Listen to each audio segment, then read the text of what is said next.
انا اسفه ما عرفتش اعمل لك قهوه. بابا منعنا ان احنا نفتح النار وهو مش موجود.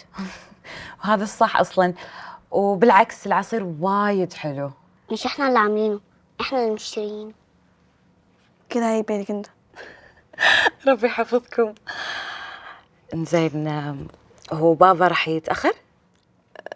والله ما اعرفش. لو عايزاني اكلمه ممكن اكلمه. لا لا لا، اصلا انا فرحانه بالقعده وياكم، وبعدين احنا سوينا فولو حق بعض في انستغرام صح؟ يعني معناته الحين احنا اصدقاء صح؟ صح. بس انا ما عنديش انستا. تكبرين ان شاء الله ويصير عندك انستغرام.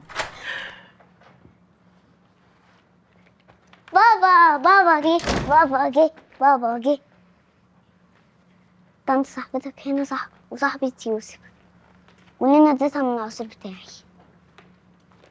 عيب كده يا كندا على فكره. ما كان في طريقه ثانيه اشوفك فيها غير كذي، بما انه ما قاعد ترد علي؟ بصي يا بابا، طنط شجون جابت لنا ايه؟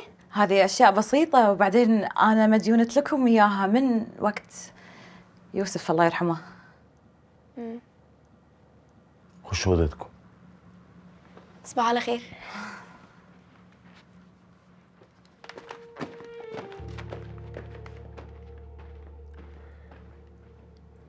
طبعا المفروض اقول لك اتفضلي، بس زي ما انت شايفه كده الوقت متاخر والبيت ما فيهوش ست، ف شكلك يعني مش لطيف.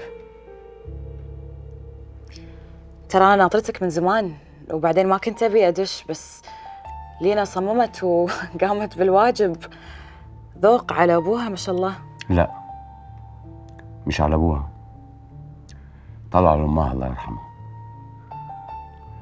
عموما شكرا على الحاجات الحلوه اللي انت جبتيها لهم دي، بس بليز المره الجايه بلاش، عشان انا مش حابب اعود بناتي على الحاجات الغاليه دي. هذه اشياء بسيطه.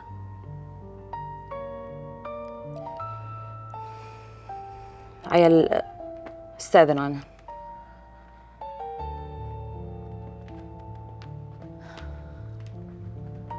استني هوصلك. اتفضلي.